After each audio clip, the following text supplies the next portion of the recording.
अस्सलाम अलैकुम दोस्तों, जैसे कि आप देख रहे हैं ड्रामा तलाश किस्त 94। अगर अभी तक आपने हमारा चैनल पाक ड्रामा रिव्यू हब सब्सक्राइब नहीं किया तो जल्दी से सब्सक्राइब कर लें ताकि आपको हर नए ड्रामे का रिव्यू सबसे पहले मिल सके। दोस्तों, इस किस्त में कहानी एक बहुत ही जज्बाती मोड़ पर आ जाती है। हालात इस हद तक पेचीदा हो चुके हैं कि सच और झूठ के दरमियान फर्क करना मुश्किल हो गया है।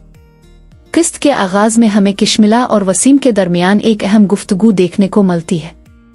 किशमिला वसीम से कहती है कि अब वो सब कुछ समझ चुकी है। वो कहती है कि वो बहुत अरसे से खामोश थी और बहुत सी बातें बर्दाश्त करती रही, लेकिन अब इसे अंदाजा हो गया है कि वसीम इसके साथ मुखलिस नहीं है।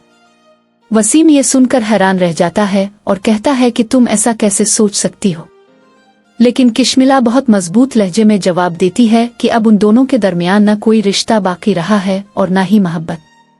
वो माजी को याद करते हुए कहती है कि जब वो दोनों बचपन में दोस्त थे तो वो वक्त बहुत खूबसूरत था, लेकिन वक्त के साथ सब कुछ बदल गया। वसीम कहता है कि वो तो कुछ और ही सोच रहा था।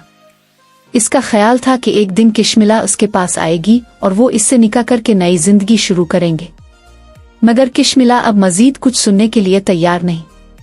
वो कहती है कि वो बहुत थक चुकी है और अब किसी से कोई बात नहीं करना चाहती। इसी दौरान ड्रामा एक गहरा पैगाम भी देता है कि अक्सर मुआशरे में मर्दों के फैसलों का बोझ औरतों को उठाना पड़ता है। चाहे वो फैसले दुरुस्त हों या गलत, उनके नताइज ज्यादातर औरतों को ही भुगतना पड़ते हैं। दूसरी तरफ किशमिला की मां शदीद परेशानी में नजर आती है। वो सोचती हैं कि उन्हें अपनी बेटी को हिम्मत देनी चाहिए और इससे बात करनी चाहिए, लेकिन उन्हें ये खौफ भी है कि अगर सच अमजद तक पहुंच गया तो शायद बहुत बड़ा तूफान खड़ा हो जाएगा। उधर किशमिला के वालिद भी पशेमान दिखाई देते हैं। वो अफसोस करते हैं कि उन्होंने अपनी बेटी को मुश्किलात से बचाने के लिए जो फैसला किया था वही आज इसके लिए मुसीबत बन गया है। वो अल्लाह से दुआ करते हैं कि उनकी बेटी पर रहम हो और इस मुश्किल का हल निकल आए। किस्त का सबसे अहम लम्हा इस वक्त आता है जब किशमिला आखिरकार हिम्मत करके अमजद के सामने सच बोलने का फैसला करती है। अमजद पहले ही किशमिला से नाराज होता है क्योंकि इसके ख्याल में किशमिला इससे पहले बहुत झूठ बोल चुकी है, लेकिन किशमिला हिम्मत जमा करके इसे एक बड़ा राज बताती है। वो कहती है कि वो मां बनने वाली नहीं है। ये सुनकर अमजद हैरान रह जाता है क्योंकि पहले किशमिला ने कहा था कि वो हामिला है।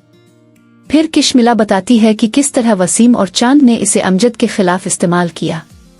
वो कहती है कि असल में ये सब एक साजिश थी जिसका मकसद जायदाद पर कब्जा करना था। चांद को नादेर ने भेजा था ताकि अमजद और किशमिला के दरमियान गलत फहमियां पैदा की जा सकें, जबकि वसीम भी इसी मंसूबे का हिस्सा था। ये सब सुनकर अमजद का गुस्सा बढ़ जाता है और वो अपनी बहन के खिलाफ एक लफ्ज सुनने को भी तैयार नहीं होता। इसी दौरान रईसा खातून और वसीम भी वहां आ जाते हैं और सूरत हाल मजीद खराब हो जाती है। अमजद साफ अल्फाज में कहता है कि इसकी जायदाद का असल हक इसके अपने खानदान को है और इस मामले में किसी को मुदाखलत करने का हक नहीं। जब मामला हद से बढ़ने लगता है और वसीम किशमिला पर हाथ उठाने की कोशिश करता है तो अमजद फौरन इसे रोक देता है और खबरदार करता है कि अगर इसने किशमिला को हाथ लगाया तो वो इसे बर्दाश्त नहीं करेगा। दोस्तों, इस किस्त में हमें ये देखने को मिला कि सच चाहे देर से सामने आए लेकिन आखिरकार सामने आ ही जाता है। अब देखना यह है कि आने वाली किस्तों में अमजद इस सच को कैसे कबूल करता है और क्या किशमिला की जिंदगी दोबारा सुकून की तरफ आ सकेगी या नहीं। आप क्या समझते हैं? क्या अमजद किशमिला को मुआफ कर देगा या उनके दरमियान फासले मजीद बढ़ जाएंगे? अपनी राय कमेंट में जरूर बताएं।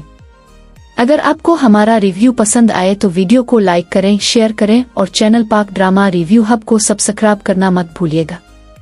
अल्लाह हाफिज।